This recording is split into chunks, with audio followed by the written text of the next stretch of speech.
Таар хөпбэ гээл тэгэл яваад байгаарай гэх. Намайг тэгс тэгэл ерөнхийдөө бол их урам зоригтой өгдөг гэх юм уу те.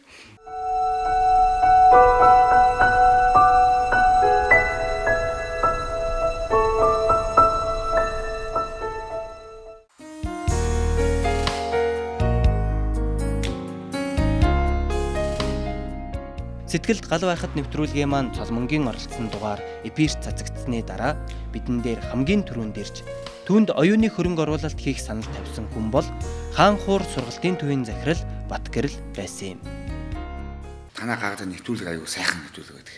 Дандаа тэр хүний сэтгэлийн нарийн утсыг хөндсөн тийм нэвтрүүлэг учраас би тэрийг үзтээ тэр хүүхд гэртээ өнгөрөх яах вэ? Хүн амин энергийн бясалгал Рикигээр хичээсний үр дүнд одоо хөлн мэдээ орж байгаа юм байна. Хэдийгээр биеийн байдлаас бол сургууль суралцах боломжгүй болсон ч өөрөө биедан суралцаар байгаа бөгөөд энэхүү зүтгүүлийг нь үнэлэн Хаан хуур сургуулийн төвийн хамт олон 180 мянган төгрөгийн мэргэжлийн морин хуур болон 720 мянган төгрөгийн өртөө бүхий бүтэн жил суралцах эрхийн хамтаар өнөөдөр гэртнөөч гардуулан өгсөн юм а. Сургуулийн өдрийн амжилт хүсгээд энэ морин хуураа бэлгэлж байгаамаа. Тэгж байна. За. Хэдэн оны өмнө ингээд ирэн тэгснээ ингээд чи суралцах уу гэдэг яг асууж байхад миний бүр ингээд сэтгэл догтлол бүр ингээд дотор зүгээр байцаа чадахгүй. За нэг маргааш ирнэ гэсэн гэж бодогдоол. Тэгэл өглөө ингээд босчонгуудал бүр ингээд сэтгэл догтлол бүр ингээд цайгаа чууж чадахгүй. Тэгэл бүрээ Хүсж байсан хүсэл, мөрөөдөж байсан мөрөөдөл нь биелсэн болохоор Цолмон морин хуурын тухай багшаасаа асууж мэдэх зүйл их байлаа.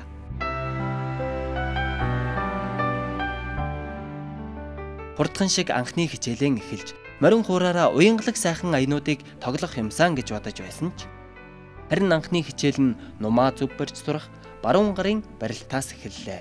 Дараа нь баруун гарын үений хөдөлгөөн, сүүлдээ нумаа татаж түлхэх дасгалыг морин хууртайгаа биш харандаатай найзалж хийх хэрэг гарлаа. Эцэст нь зүүн гарны тавилт орж ашгүй нэг хүсэн хүлээсэн морин хуураа барьлаа. Яна би нөгөө хөл мэдээгүй юм чинь морин ураа авчиж чадхалаа гэлээ ерөөдөө ажис. Тэгэл яангад нөгөө Батгэрэл агш яангадаас балнаа олно гэл болохгүй хайлаа хөлөө ингээ ойж байгаа л гээл тэгжээс. Тэгсэн чинь зүгээр нөгөө юу ягаал тэрц дээрээ суугаал нөгөө артал дээрээ юм яа нөгөө шууд нөгөө уршаа суна гэдгсэн чинь би уршаа нөгөө юугаа нуруугаа ингээд юу хаж сул байлгах чадахгүй. Тэгсэн тэгээд Батгэрэл агш арталт нь юм хийгээл тэр хийгээ. Хүүхд маань миний өгсөн зохиолоо аягүй хурдан авчихсан. Маш хурдан авсан л да. Тэгээд тэрэнд би их агцтай битээ илүү эрчимтэй, дайчимтэй явсан. Нот уншиж сурах нь бол их нүдэл сурах тийм. Тэгэхээр бол тэгэхээр харин хичээлийн дараагийн өдрөөс эхлэн нот уншиж сурахаар боллоо. Энэ бол хөгжимчин болж байгаа хүнд хамгийн чухал зүйл.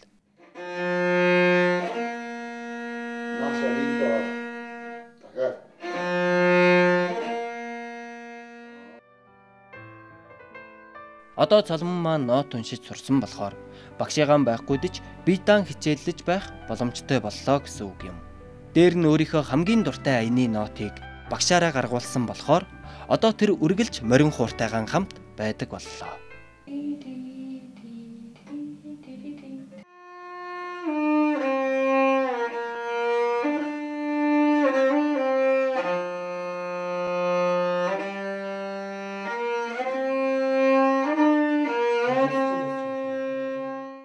өөрийнх амандаа аялдаг тоглолт ингээд сайхан дуулчих юмсан гэж боддог хүмүүс байдаг. Ер нь ихэнх танд гэж боддог шүү дээ. А тэр бодлыг морин ууран дээр нь тавиад өгчгөр тэр хүүхд өөртөө баярлдаг, өөрийгөө ялчж байгаа байхгүй.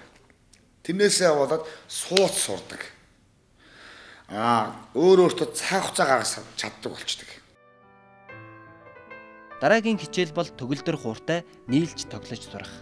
Хэрвээ төгөлдөр хууртай нийлээд тоглож сурчих юм бол хойштоо ямар ч хөгжимтэй нийлж тоглоход асуудалгүй боллоо гэсэн үг юм.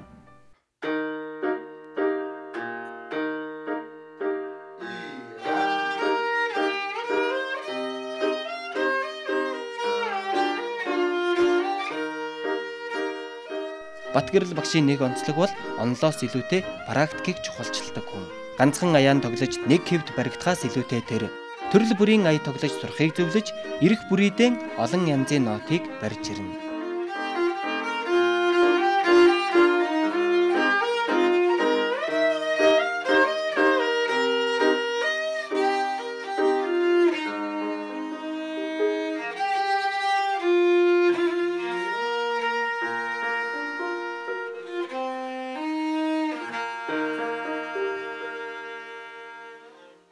анх ингээд хөгжмийг сэтгэлээсээ тоглох хэрэгтэй гэдэг.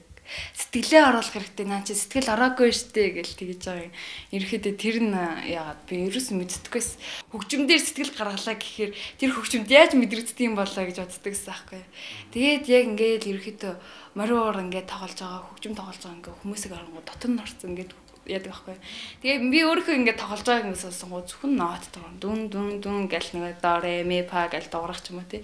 Тэгэхээр яг одоо хүнд би ээжэд би танд хайртай гэж хэлэхдээ ээжээ би танд хайртай. Гүнгөд ямар ч тийм утгагүй сонсогддог шиг ноцоо зүгээр сэтгэлгүй тоглохоор яг л тэрнтэй адилхан сонсогддог юм бил. Тэгвэл би 10 хоног юунд Train Mongolia аялалд ингээд явчаад ирээд гэртээ ингээд хурцирсан чинь ингээ мориороо барайл нөөд ингээл дуургасан чинь бүр нэг намааг ингээд санцсан юм шиг бүр тийм дуутай бүр ингээл хөнгөнөөл бүр юу вэ миний мориор чи ингэж дуурдаг байлөө гэж бодож байгаа юм чи. Тэгээ үнэхээр хүний юунд мориоронд бол ерөөдөө сэтгэл үнэхээр ордог юм юм.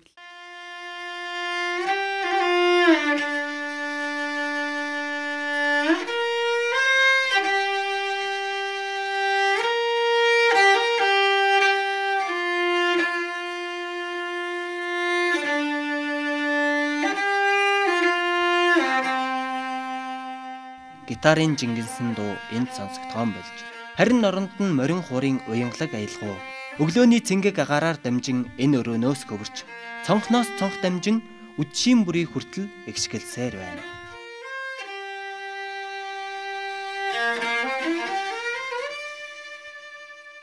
Тэр айн дээр болохоор яг нэгээл тоглоол ямууд нэг сэтгэлдээ ингээд нэг бөөлцсөн байгаа юм ингээд задлаад хөөд ингээд гаргачихж байгаа шиг санагддаг байхгүй юу.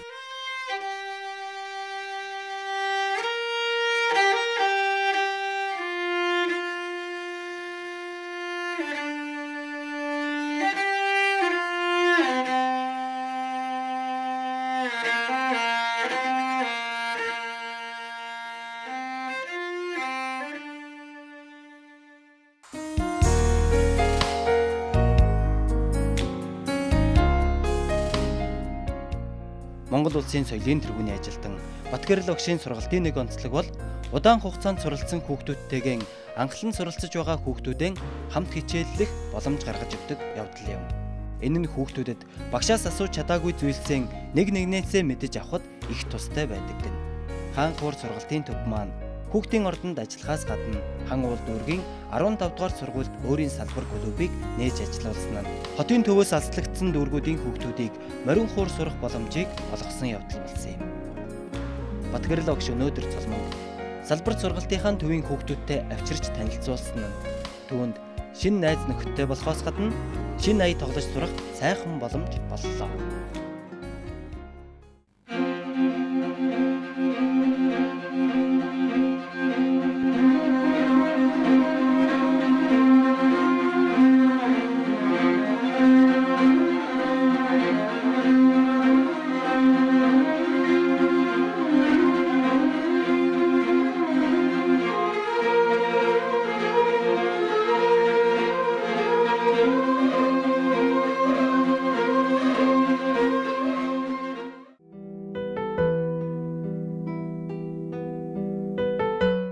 Өнөөдөр цалмантайгаа өргөн уулзахад уйдгаргүй нэг харуулслын нулимс бүхэн өнгөрсөн нэвтрүүлэгтэй хамт түүх болон үлдсэн байна.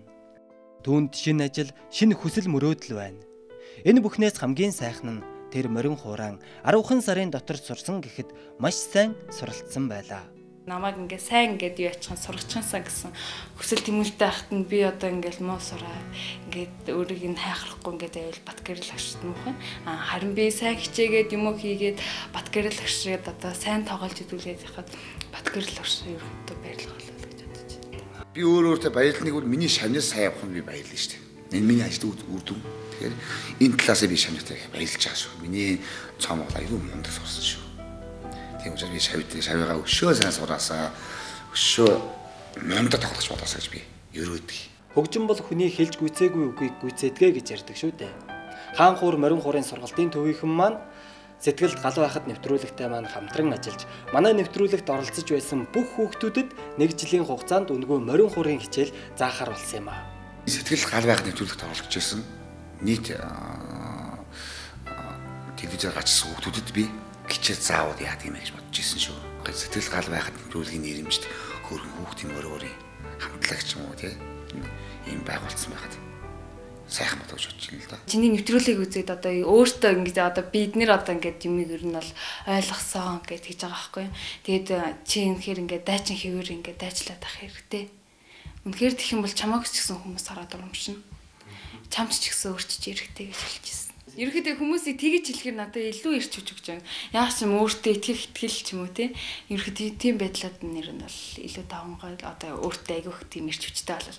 Чи чаднаа гэд хэлчих юм бол нөгөөдх нь тэр хүний үг одоо өдөржингөө миний чихэнд сонсогдох ч юм уу тий. Үгээр хүнийг өхүүлчиж болдог, үгээр хүнийг амьдруулчиж болдог гэдэг шүү дээ.